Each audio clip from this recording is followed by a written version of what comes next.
নমস্কার, আপনি দেখছেন এবিপি আনন্দ এবং আপনার সঙ্গে আলোচনা শুরু করছি আমাদের বিশেষ অনুষ্ঠান প্রতিপক্ষ। বিচার বিভাগের পর এবার মুখ্যমন্ত্রীর নিশানায় সংবাদ মাধ্যম। তৃণমূল কংগ্রেসের যুবার একটি জনসভায় দলীয় কর্মীবৃন্দের সামনে, যুবার সদস্যদের সামনে মুখ্যমন্ত্রী সুললিত ভাষায় সংবাদ মাধ্যমকে তার নিশানা করেছেন। আসুন দেখে নিই এই নিয়ে মুখ্যমন্ত্রীর বক্তব্য এবং তার পরিপ্রেক্ষিতে রাজনৈতিক নেতাদের পাল্টা বক্তব্য। এখনকার মিডিয়া হচ্ছে একটা বিজনেস হাউস তৈরি করে, সেই বিজনেস হাউসে তাদের বলে দেওয়া হয় তুমি পুরো বিরোধিতা করো, কুৎসা করো। ফিরাদ হাকিম এখানে প্রেজেন্ট আছে, ও একটা আলোচনা করছিল, করতে করতে বলছি দিদি তুমি জানো একটা ঘটনা? আমি বললাম না আমি জানি না। আমাকে বলছে আমি শুনেছি যে কাউকে এখন আবার 50,000 টাকার 1 লাখ টাকা দিয়ে নানা রকম বলিয়ে নেওয়া যায় এবং প্রয়োজন হলে সে কারোর বিরুদ্ধে কমপ্লেন করে যখন তখন ডায়েরিও করে দেয়, পরে আবার উইথড্র করে নেয়। তাহলে বলছিস কি রে, আপনার হাতে চ্যানেল আছে বলে আপনি আত্মহত্যাকে প্ররোচনা দিতে পারেন না। আপনার হাতে চ্যানেল আছে বলে আপনি ধর্ষণকে প্ররোচনা দিতে পারেন না। সত্যি ঘটনা তুলুন, কিন্তু মানুষের মনে ক্রিমিনাল অফেন্স তৈরি করবার চেষ্টা করবেন না। It's a crime. মনে রাখবেন, আইন আমরাও জানি। প্রথমে তো একটা ব্রেকিং নিউজ করব, তারপরে কেউ একটা কন্ট্রাডিকশন দেবে, সেটা নিয়ে আবার 2 দিন চলবে, তারপরে আমরা আবার সেটাকে ছাপাবো, এই নিয়ে আরো 2 দিন চলবে। মানে ওনার বিজনেসের স্বার্থে আর কি আপনি গিনিপিগ রাজনৈতিক দলগুলোকে ব্যবহার করুন। This is the attitude. সুতরাং জেনুইন কেস সেখানে কোনো রকম কম্প্রোমাইজ হবে না, কিন্তু জেনুইন কেস যেটা নয়, পাল্টা মিথ্যে কথা বলার অপরাধে পুলিশ কিন্তু ডায়েরি করতে পারে এবং করবে। এটা according to system, according to law. CPM যেমন ক্যাডার পোষে, সবাই নয়, আমি এখনো বলছি কয়েকজন, তারা মাসে 1 লাখ, কেউ 50,000, কেউ 5 লাখ টাকা দিয়ে কয়েকজনকে কেনে, তাদের বসিয়ে রাখে এবং তাদের বসিয়ে রেখে ওরা যা বলতে বলবে সেটাই বলতে হয়। সূর্য পশ্চিম দিকে উঠেছে, ইয়েস পশ্চিম দিকে উঠেছে, অর্থাৎ তারা হচ্ছে পেটোয়া এবং তারা হচ্ছে একদম টাকা দেওয়া। উনি হাইকোর্টকে কমিশনের জাজদের ধমকাচ্ছেন, বিচারপতিদের ধমকাচ্ছেন। সমাজ বিরোধীরা কি ভাবছে?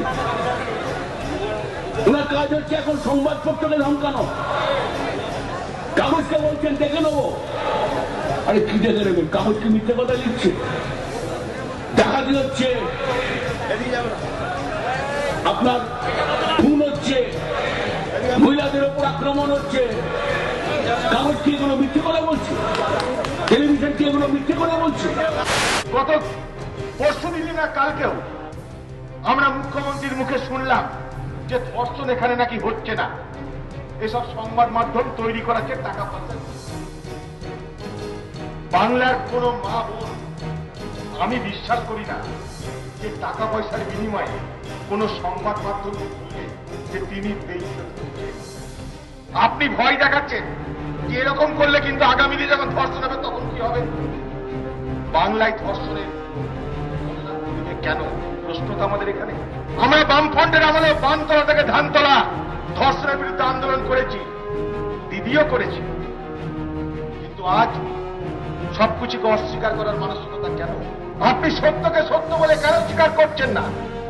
ধর্ষণ হলে ধর্ষণ বলতে লজ্জার কি আছে? যেভাবে মুখ্যমন্ত্রী ধর্ষণকারীদের পুরোপুরি আড়াল করে সম্পূর্ণ সংবাদ মাধ্যমের উপর ঝাঁপিয়ে পড়েছেন, স্বাভাবিকভাবেই প্রকারান্তরে এটা ধর্ষণকারীদের উৎসাহ যোগায় বলে আমরা মনে করছি। এ পরম্পরা যেটা শুরু হয়েছে এটা ঠিক না। টিভি চ্যানেলে বসে তৃণমূলের পক্ষে বলেন একজন দাড়িওয়ালা শিল্পী আছেন কাকেশ্বর, কাকাকে। আরেকজন শিল্পী এখানে কোথায় থাকেন, যাদবপুরের কাছে। একজন নাট্য পরিচালক আছেন তরুণী, একজন অধ্যাপক আছেন ISI।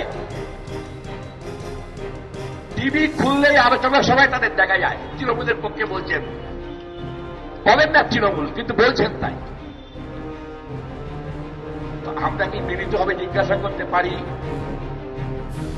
যে মাননীয় মুখ্যমন্ত্রী, ওই লোকগুলো যারা টিভি চ্যানেলে আপনার হয়ে কথা বলছে, প্রত্যেক দিন কথা বলেছে এবং বলে যাচ্ছে, তাদের কত টাকা মাসিক বরাদ্দ দিয়ে রেখেছেন? এই নিয়ে আমাদের সঙ্গে আলোচনার জন্য আমার একদিকে রয়েছেন কংগ্রেস নেতা নির্বেদ রায়, শিল্পী সমী রাইচ, মানবাধিকার কর্মী সুজাত ভদ্র, আবার অন্যদিকে রয়েছেন সিপিএম নেতা সুজন চক্রবর্তী এবং বিজেপি নেতা শ্রমিক ভট্টাচার্য।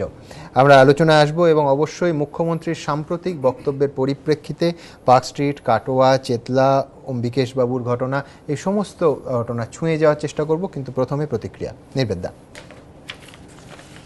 না আমি প্রথমে যা চ্যানেলে প্রায়শই দেখছিলাম আপনাদের দেখা যায় আপনারা পেটোয়া অর্থের বিনিময়ে আমরা যা বলি তাই বলেন, অনর্থ ঘটিয়ে থাকি। এবং ঘটনা হচ্ছে যে এটা আমি খুব চিন্তিত, কারণ হচ্ছে এই জন্যে যে আপনারা তো আমাদের টাকা পয়সা দেন না, কিন্তু দেখুন মুখ্যমন্ত্রী বলছে এটাকে তো একেবারে উড়িয়ে দিতে পারি না।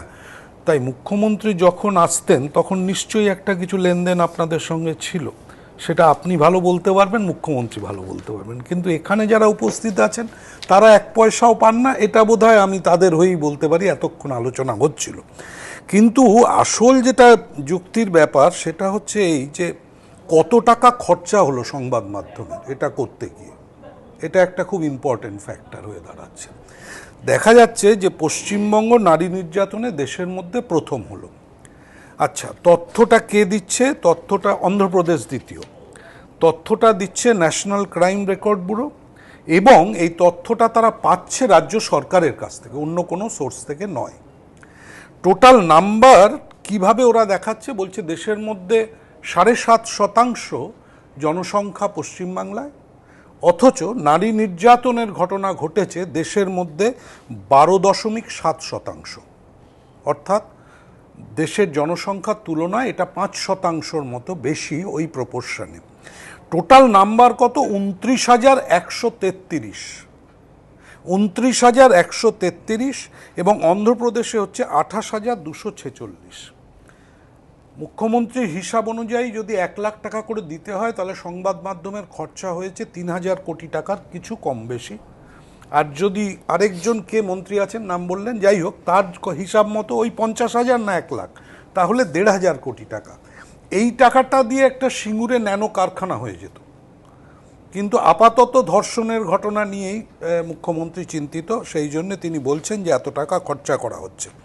ভালো কথা, কিন্তু ইম্পর্টেন্ট ঘটনা তার সঙ্গে এটা মুখ্যমন্ত্রী জেনে রাখা দরকার যে শ্বশুর বাড়িতে বা বিভিন্ন আত্মীয় স্বজনের কাছে মহিলাদের আত্মীয়দের অত্যাচারে পশ্চিমবঙ্গে বেড়েছে 5.4%। এই 5.4%-এর অর্থ হচ্ছে গিয়ে 19.9%, প্রায় 20% সারা দেশের ঘটনার পরিপ্রেক্ষিতে। সেটার সংখ্যা হচ্ছে 19,772। এগেন তাতেও প্রায় 2,000 কোটি টাকার খরচা, 3-2 5,000 কোটি টাকা। সারা দেশে 8.2 যখন প্রপোর্শন, তখন পশ্চিমবঙ্গে হচ্ছে 21.6। এই অবস্থায় এই যে কথাগুলো বলছে কোন সংবাদ মাধ্যম? এটা মুখ্যমন্ত্রী জানা উচিত, এটা আমাদের প্রত্যেকের জানা উচিত। এটা এবিপি আনন্দ বলছে না, এটা অন্য কোনো সংবাদ মাধ্যম বলছে না, বলছে স্বয়ং পিটিআই রিপোর্ট করছে। From national crime record bureau report থেকে পিটিআই রিপোর্ট করছে 8ই জুলাই 2012-তে পিটিআই 5,000 কোটি টাকা খরচা করে দেশশুদ্ধ এই জিনিসকে রিপোর্ট করছে। এমনকি বিশ্বাস করুন, এই কথাগুলো যদি বলতে আরম্ভ করেন কালকে আপনি, তাহলে লুম্বিনীর জায়গা ফাঁকা করতে হবে, সব পাগলা গারদের জায়গা ফাঁকা করে আপনার জায়গার ব্যবস্থা করতেই হবে, এ সম্পর্কে কোনো সন্দেহ নেই। কিন্তু তার চেয়ে শঙ্কার একটা ব্যাপার আছে।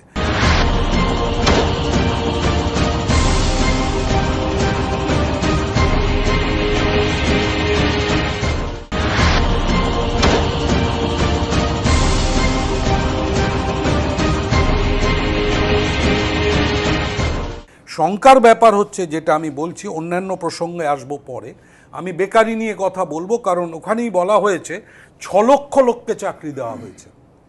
আর লেটেস্ট এমপ্লয়মেন্ট এক্সচেঞ্জের হিসাবটাই বলবো, যারা এক্সচেঞ্জে রেজিস্টার করেননি তাদের কথা আমি বলছি না, কিন্তু শুধু এমপ্লয়মেন্ট এক্সচেঞ্জে 2 লক্ষ এক্সট্রা বেকার নথিভুক্ত হয়েছে এবছর, এবং 68 লক্ষের উপরে গিয়ে সংখ্যাটা দাঁড়িয়েছে, উইচ ইজ অলমোস্ট 70 লাখসের ধারে কাছে এখন এই মুহূর্তে। ছেড়ে দিন, তার মধ্যে মাধ্যমিক পাশ করা মাধ্যমিকের উপরে যারা আন্ডার গ্র্যাজুয়েটের উপরে যারা MA পাস করা এবং ইঞ্জিনিয়ারিং এবং টেকনোলজিতে যাদের ডিপ্লোমা, এবং সর্বোপরি খুব ইম্পর্টেন্ট 1000 ডাক্তারবাবু বেকার আমাদের এই পশ্চিমবঙ্গে, 9300 ইঞ্জিনিয়ার বেকার, সব মিলিয়ে 50 লক্ষ মাধ্যমিক এবং MA পর্যন্ত তারা বেকার, এবং তার সঙ্গে 18 লক্ষ যারা মাধ্যমিকের নিচে তারা রেজিস্ট্রিভুক্ত হয়েছেন এই জায়গায়। গত বছর অবধি চাকরি দেওয়া হয়েছে কটা? এমপ্লয়মেন্ট এক্সচেঞ্জের নিউজ, এবং এমপ্লয়মেন্ট এক্সচেঞ্জে এই তথ্যটা দিচ্ছে কে? অন্য কেউ নয়, ইকোনমিক রিভিউতে 11-12তে সরকার, রাজ্য সরকার রিভিউ করে 11-12তে ইকোনমিক রিভিউতে বলছে 1800 চাকরি দেওয়া হয়েছে 68 লক্ষের মধ্যে, আর ভ্যাকেন্সি নোটিফাই করা হয়েছে, অর্থাৎ শূন্য পদ নোটিফিকেশন দেওয়া হয়েছে 2400। বেশ, উনি বলছেন চলা। আমার কাছে একটাই এক লাইন বলে শেষ করব। না, শেষ করার আগে আমি ওই জনসভাতেই মুখ্যমন্ত্রী ঠিক কি বলেছেন, যুবার সভাতে বলেছেন যে গত 1 বছরে তিনি যা কাজ করেছেন সেটা পৃথিবীতে তার কোনো তুলনা নেই, তার কোনো নজির নেই। এটা সত্যি। কি বলেছেন মুখ্যমন্ত্রী? কন্টিনিউয়াস একটা এফোর্ট চলছে। আমি এখনো চ্যালেঞ্জ করে বলতে পারি, আমাদের রাজ্য সরকার পরিবর্তন হওয়ার পর 1 বছরে যা কাজ করেছে পৃথিবীর কোনো সরকার এ কাজ করতে পারেনি এবং পারবে না। আই চ্যালেঞ্জ ইট। কেন চ্যালেঞ্জ করছি? তার কারণ আই হ্যাভ দ্যাট গাটস। কেউ যদি ক্ষমতা থাকে আর্গুমেন্ট করবেন। নিবেদা, কর্মসংস্থান নিয়ে আপনার ফিগার, মুখ্যমন্ত্রীর চ্যালেঞ্জ মুখোমুখি। না, আমি খুব পরিষ্কার, এটা তো সত্যি যে পৃথিবীতে এ কাজ এখনো অবধি হয়নি। পৃথিবীতে কোথায় কি হয়েছে আমি বলতে পারবো না, কিন্তু ভারতবর্ষের স্বাধীনতার পর হয়নি, এটা বলছে এগেন ইকোনমিক রিভিউ রিপোর্ট 11-12। তাতে কি বলছে? বলছে ভারতবর্ষে আজ পর্যন্ত রিভাইজড এস্টিমেটে দেখা গেছে 67% অফ দ্য রেভিনিউ রিসিট এটা চলে যাবে শুধুমাত্র লোকের মাইনে দিতে আর পেনশন করতে। যেটা সবচেয়ে খারাপ অবস্থায় পড়ে যাওয়া কেরালা, তারা করছে 45% অবধি পৌঁছেছে। আর পাঞ্জাব, যার কথা অমিত মিত্র মশাই মাঝে মাঝেই বলেন পাঞ্জাব আর কেরালার কথা, তারা পৌঁছে গেছে অর্ধেকের কাছেও পৌঁছাতে পারেনি। এই 67% এই টাকাটা যদি ওখানে চলে যায়, 6 লক্ষ লোক যে নতুন চাকরি দেবেন, মাইনেটা দেবেন কোত্থেকে? এমনিই তো আপনার মাইনে দেওয়ার ক্ষমতা নেই, কারণ এই মুহূর্তে আপনি 1,87,000 কোটি টাকা থেকে 2,09,000 কোটি টাকায় পৌঁছে গেছেন within a this span of time. এটা ভারতবর্ষের অন্য কোনো দেশের পক্ষে সম্ভব হয়নি। তাই অমিত মিত্র মশাই রেফারেন্স টানছেন। কোথাকার রেফারেন্স?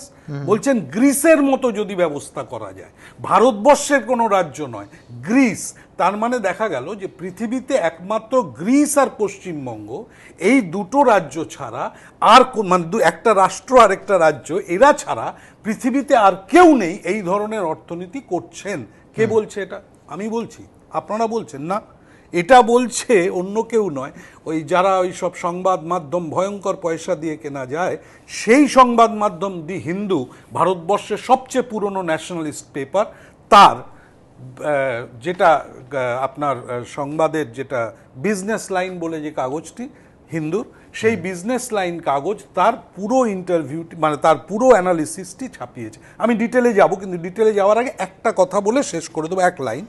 সেটা হচ্ছে এগুলোর সঙ্গে যেটা অনেক বেশি চিন্তার ব্যাপার, সেটা হচ্ছে যে আমার কাছে খুব ইন্টারেস্টিং মনে হচ্ছে, আমি পরে বলবো যে অ্যালবেয়ার কামুর একটা অসাধারণ উক্তি আছে, যিনি ফ্যাসিবাদের বিরুদ্ধে সারা পৃথিবীর সেরা সম্ভবত সাহিত্য রচনা করেছিলেন, কিন্তু সেটার বাইরেও বলবো ডক্টর লরেন্স ব্রিট একজন বিখ্যাত সমাজতাত্ত্বিক, সারা পৃথিবী বিখ্যাত, একটা সবচেয়ে উল্লেখযোগ্য কাজ করেছেন ফ্যাসিবাদের বিরুদ্ধে, একদম হিটলার থেকে ল্যাটিন আমেরিকার দেশগুলো ধরে 14টি স্যালিয়েন্ট পয়েন্টস দিয়েছেন। তার মধ্যে পর পর পর পর মিলে যাচ্ছে। এই যে মিডিয়ার উপর আক্রমণ, এটা হচ্ছে 6th পয়েন্ট তার ওখানে। আমি সেটা পড়ে শোনাতে পারি।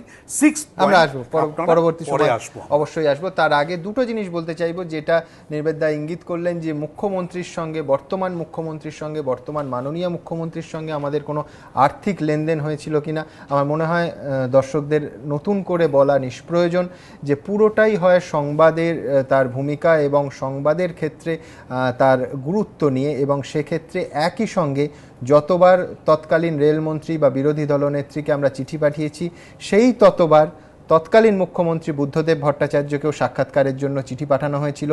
গৌতম দেব সিনিয়র নেতা, তাকে চিঠি পাঠানো হয়েছিল। তৃণমূল কংগ্রেস বা কংগ্রেসের অন্যান্য নেতা প্রণব মুখোপাধ্যায়, তাকেও চিঠি পাঠানো হয়েছিল, এবং তারা সেই চিঠির ভিত্তিতে আমাদের সাক্ষাৎকার দিতেন।